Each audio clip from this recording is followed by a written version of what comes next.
இந்த நாஸ்டடமஸ் என்ன சொல்கிறாருன்னா, இதனால வந்து ஒரு பெரிய ஒரு அழிவை வந்து அமெரிக்கா சந்திக்கும் அப்படின்ற மாதிரி சொல்கிறார் அவர்.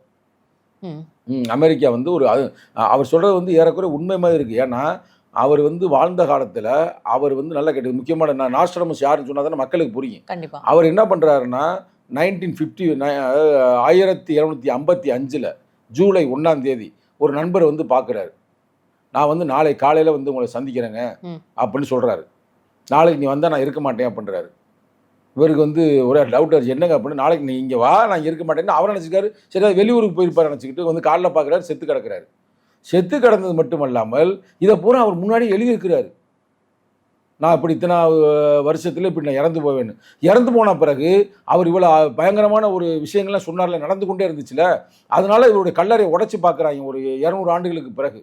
ஏன்னா அவருடைய மண்டையோட எடுத்து அதுக்குள்ளே ஒயினை கலந்து குடித்தோம்னா நம்மளும் தீர்க்க தரிசி ஆகலாம் அப்படின்ற மாதிரி ஒரு நம்பிக்கையில் உடைக்கும் பொழுது அவர் கழுத்தில் ஒரு டாலர் கடந்திருக்கு.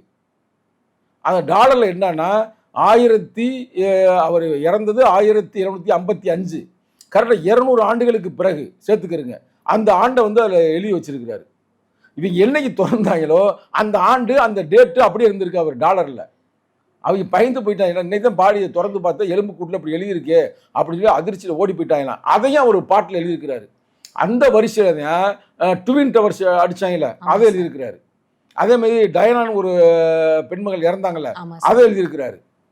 அதுமாதிரி இந்தியா எப்போ சுதந்திரம் அடையும் அதெல்லாம் எழுதியிருக்கிறாப்புல. அதுமாதிரி நம்ம ஈழ பிரச்சனையும் எழுதியிருக்கிறாப்புல. அங்கே ஒரு பெரிய தலைவன் வந்து அழித்தொழிக்கப்படுவார் அப்படின்னு எழுதியிருக்கிறாப்புல.